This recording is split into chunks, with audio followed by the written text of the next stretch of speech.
Ladies and gentlemen, boys and girls, people of all orientations and backgrounds, welcome back to another Doctor Who review. And today's review is one of my personal favourites. I'm not gonna cry. Not gonna cry, ladies and gents. But it is. We're here to discuss Genesis of the Daleks. Yes, I've recently rewatched this and I've got to say it's just as good as when I last watched it. So, without further ado, let's jump straight into the review. Our story begins with Tom Baker. Yes, the Doctor is skirting around the wasteland looking for his friends when he comes across a Time Lord.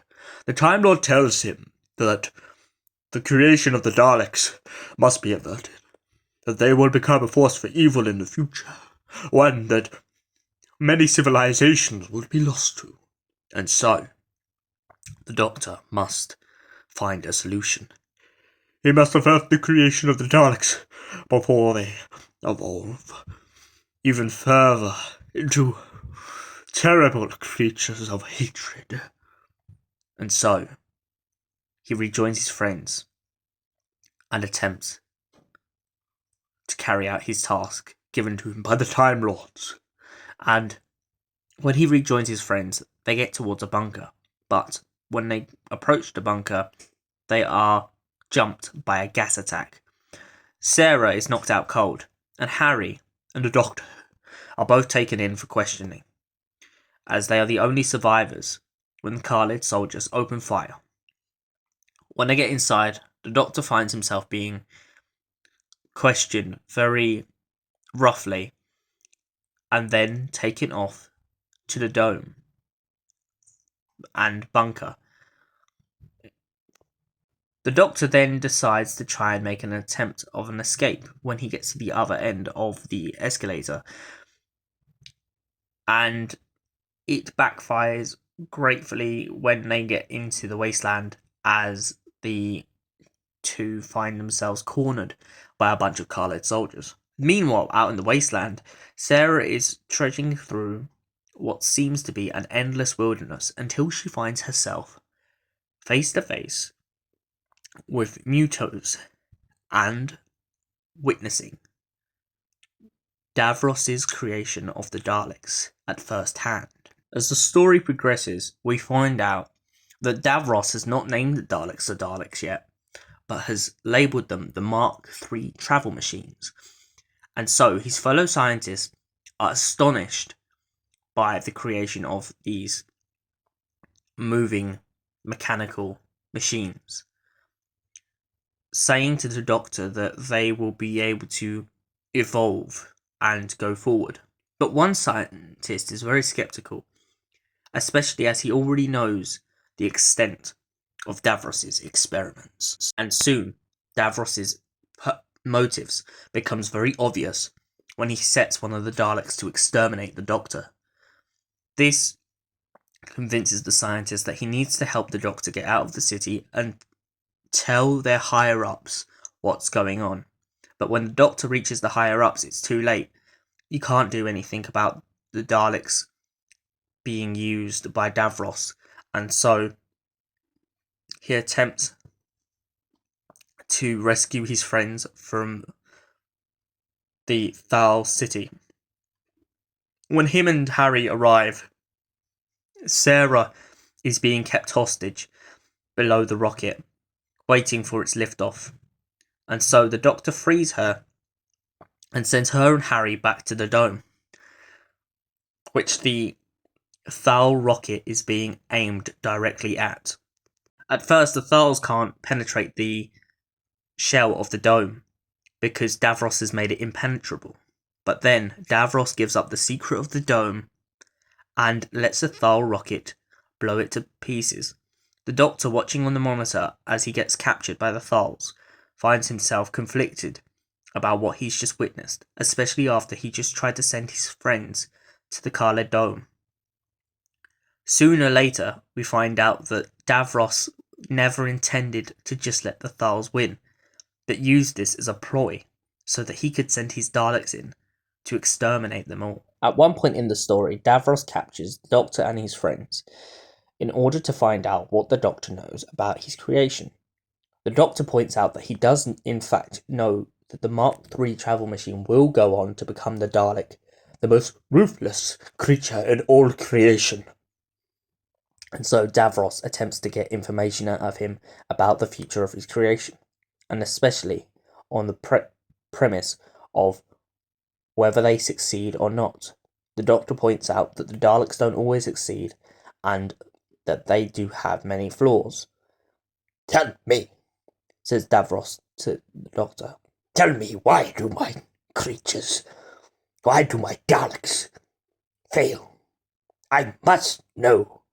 "I can't tell you that, Davros. No, I wouldn't be just betraying myself, but people in the future. I can't give you that right." "You must." And so, after many hours of interrogating the Doctor, Davros finally manages to get some information out of the Doctor and put it into his recording.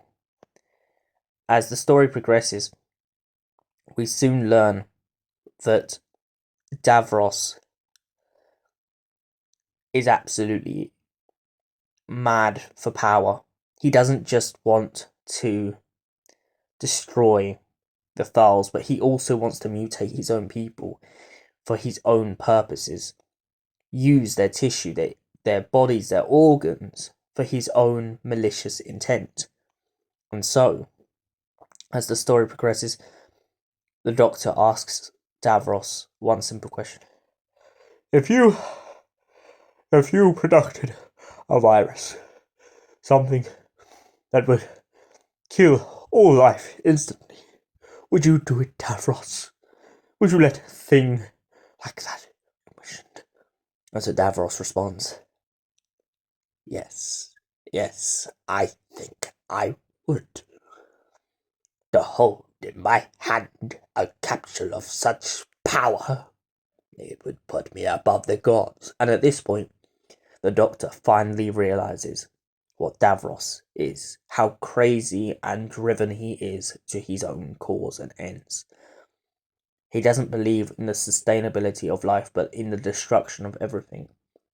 And so the Doctor must find a way to destroy it. On his way back from the Khaled Dome, he finds himself wandering down hallways until he reaches the incubator room. When the Doctor arrives at the incubator room, he finds himself troubled by the task he's been set. He's uncertain of what he should do next, and so he begins to rant to himself. "Do I have the right to wipe out a whole intelligent species? Genocide. To touch two strings together, and soon the Daleks will be finished. But if I do so, am I any better than them? Am I any better than the Daleks? Do I have that right?" The Doctor starts to question himself for many minutes on this. Even Sarah points out that if he doesn't do this task for the Time Lords, many will suffer. Many will be caused pain. But in the same right, the Doctor finds himself conflicted. And when he does attempt to destroy the incubator room, it doesn't go to plan.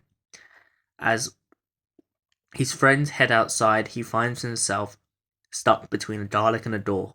He leaves the two wires beneath the door, and the Dalek rolls over it, exploding and hopefully destroying the incubator room. He's never too sure.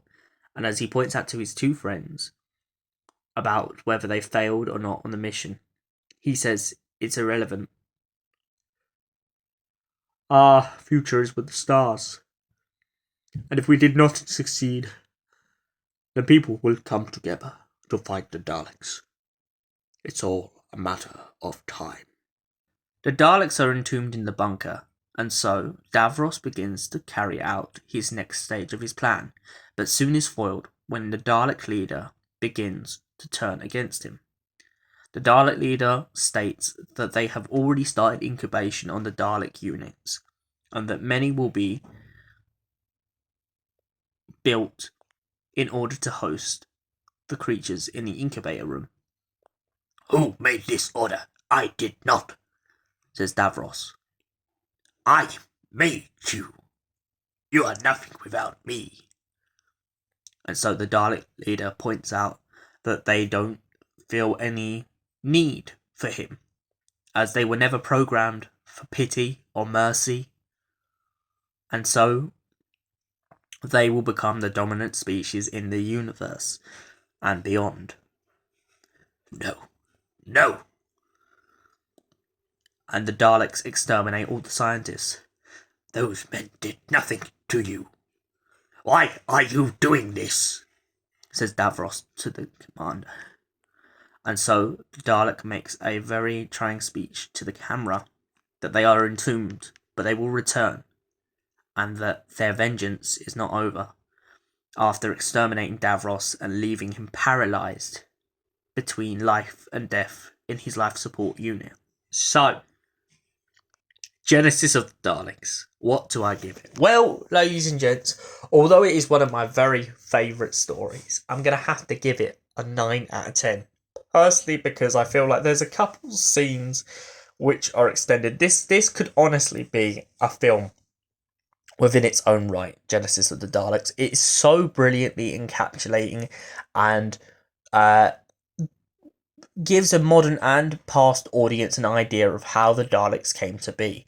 It gives you an idea of their creation and exactly the process that led to their regime in the first place. And for that reason, yeah, it's a 9 out of 10 and it's a brilliant story. So, hope you guys enjoyed this video. Stay beautiful, and we will see you in the next Doctor Who review. Goodbye. Oh, and would you like a jelly baby? Have a jelly baby.